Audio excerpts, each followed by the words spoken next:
Hi, it's really good to have you back. My name is Vanessa. I hope you are having a great day. And today I wanted to do a short video about syncretism, the mixture, the fusion of the Catholic faith and the Andean beliefs here in Peru and South America in general. This is going to be part of a series of videos related with this topic.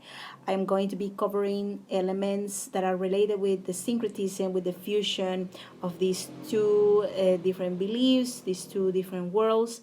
And also, the idea is to help you out understand them better, the Peruvians and Latin Americans, and give you the tools to understand this strange, very unique ways of seeing the world.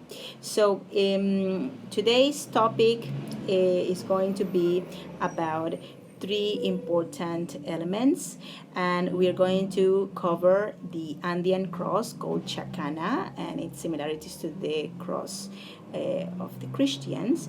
We will talk about the call to the dead, and we're going to also talk about the Pachamama and the Virgin Mary, also their similarities. So let's start with this presentation. And so, this is going to be, as I said before, the part one of a series of several other videos, because talking about syncretism will take hours, and we don't have that much time today. So, let's start. First of all, when the Spanish conquistadors came to America, and especially came to Peru, they met the indigenous, and they started to learn about the religion of the locals. They unfortunately had a very poor understanding of the religion of the native people. The first thing that came up to their side was that most of the things they worship were devilish, because they were connected to the dead, because they were connected to pagan deities, and therefore they couldn't permit those beliefs to continue. Unfortunately, some of the elements that were worshipped by the indigenous people were easily misunderstood by the Spaniards, such as, for example, the call to the dead and the snake, which call to the dead for them was not just a pagan thing, was a devilish thing. And the call to the snake, which in the beliefs of the Spaniards was related with the devil. So these elements for them make them believe that we were worshippers of the devil itself. So that's why the pre-Hispanic societies were immediately judged as worshippers of this evil entity. So we will be actually seeing lots of drawings that were made by a man called Felipe Guamán Poma de Ayala in the 17th century. These drawings were made by him with the only intention of criticizing the misbehavior of the Spanish, and they were trying.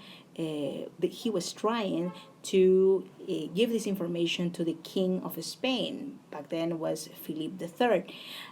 So he made about 1,000 of these drawings, in which, as posters, in which he represented the mistreatments, the double moral the Spaniards had here in the Americas.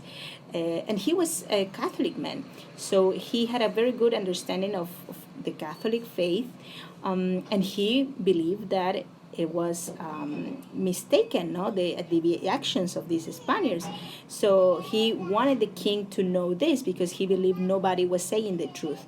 Unfortunately, these drawings never went to the hands of the king. At some point, they reached Europe, but they went in a different direction, and nowadays they reappear in a collection in Denmark.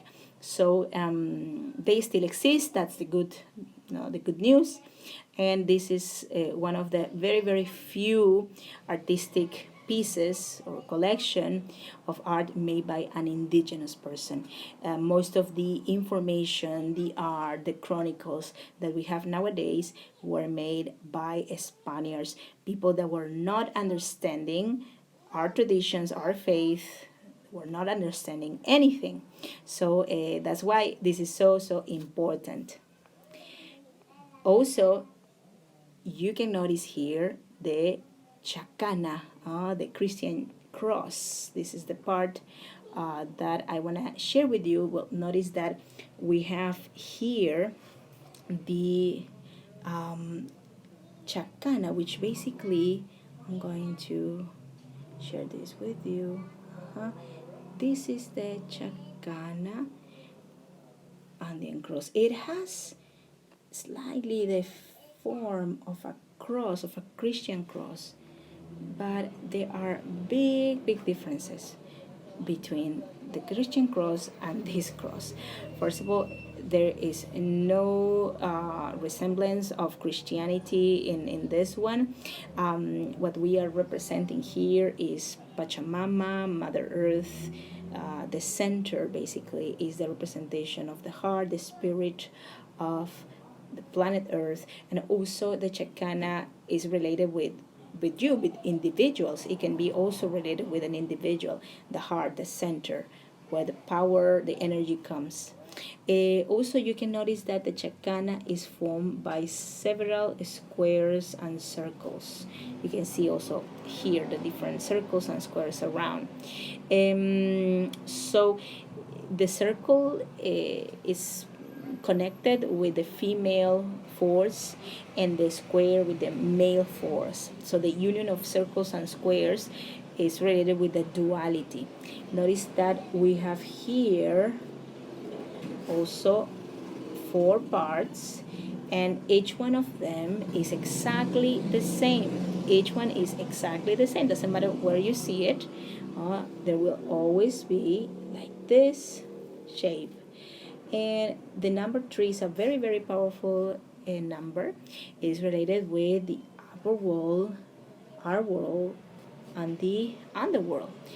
The upper world is the world of the spirits, is the world of the gods, the world of the sun, the moon, the lightning, the rain. The central world is our world where we live, and the underworld is the world of the dead, where we all go. It's also known as the world of the ocean, of what happens under the ocean. But also, well, these 3 elements are related with 3 deities. The condor, the first one, the puma, and the snake. Remember that the snake is related with the underworld, right? So in the pre-Hispanic beliefs, everything was connected, upper world and the down world. And look at here, for example, the representation of the duality again. The mountains, what is male, the upper world, the dry world, the world of the mountains. And the down part is related with the ocean, the hidden things, the caves, the humidity, the female side of things, Pachamama, underground.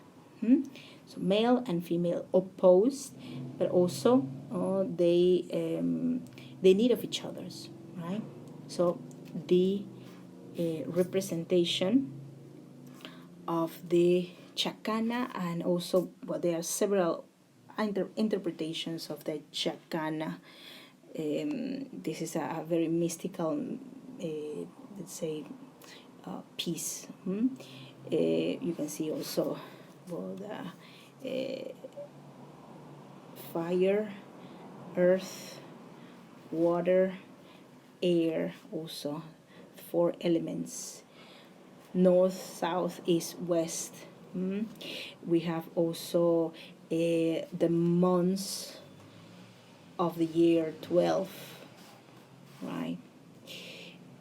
We have also the chacana as a way of measuring. You can see 90 degrees, perfect 90 degrees, and 45 degrees also in the middle. So it was even a tool for constructing. Well, different kinds of chacanas used in our history, found in our history. The oldest chacana was discovered about 3,000 years ago, in a temple made by the Chavin culture, known as the mother culture of Peru.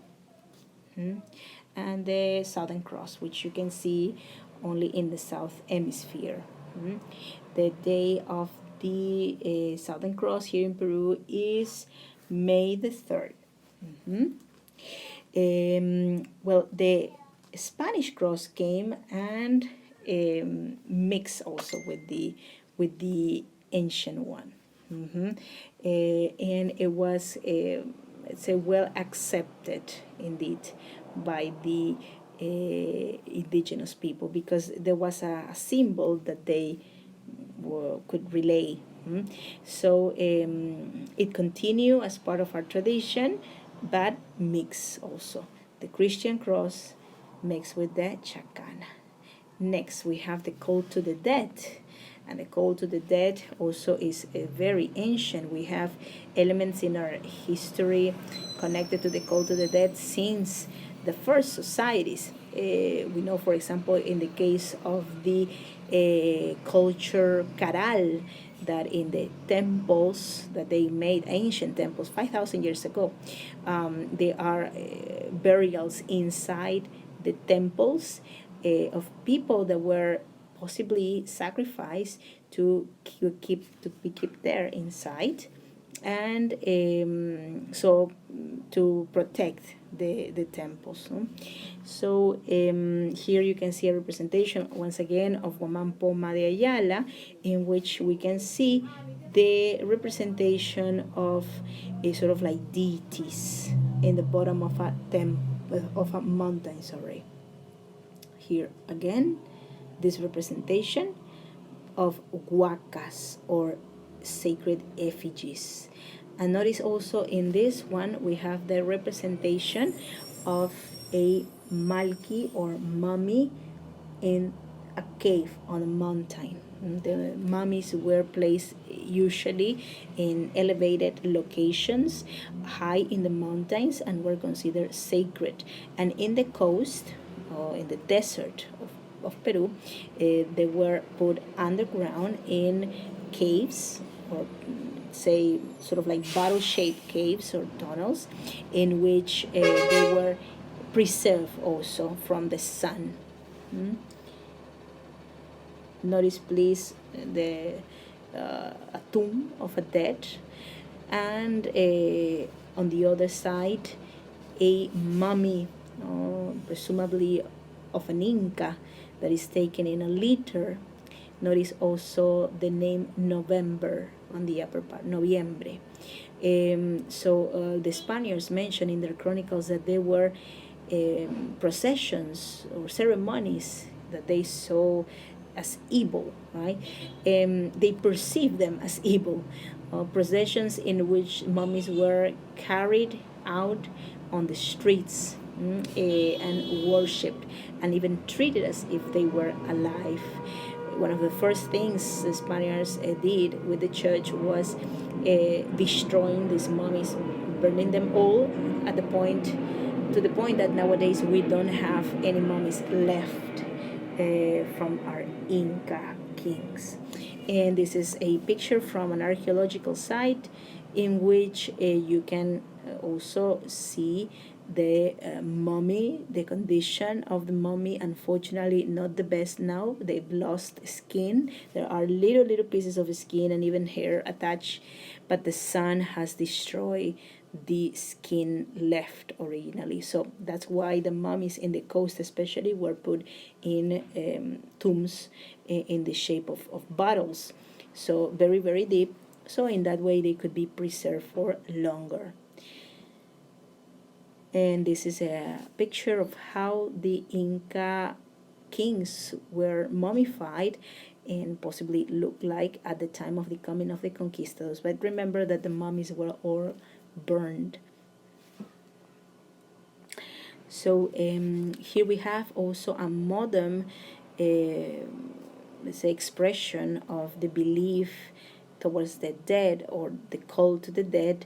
And we can see here a picture taken from an event that occurred in Bolivia. It takes place every year when the people that have ñatitas in their houses, which means skulls that are sort of like little genies for them, that are protected in order to be protectors also of them. So it's a mutual protection, let's say. Well, once a year are taken out to be blessed in churches. This is a tradition that is for sure pre-Hispanic, but that has been transformed at some point, adapted into different context, and that continue to exist. There are different kinds of ñatitas. There are different ways of protecting them. The ñatitas are not necessarily just one gender or one age. They can be skulls of babies, they can be skulls of elderly women, men. But also one of the things that are pointed out is that the most powerful ñatitas are the ones of the people that had passed away in a, let's say, dramatic situation, in a car accident, in a fight or something like that. So that people that were not supposed to die in that moment. So this is a tradition that continues, and surprisingly the church at some point accepts it. It's not that, well, they are happy with it, but they accept that the people that believe in them, and as long as these people go to the church and are respectful with the church, they are okay. And finally, Pachamama, or Virgin Mary. And look at this beautiful representation of Virgin Mary. This is the Virgin of Candelaria, the one of the candle, with baby Jesus in one arm.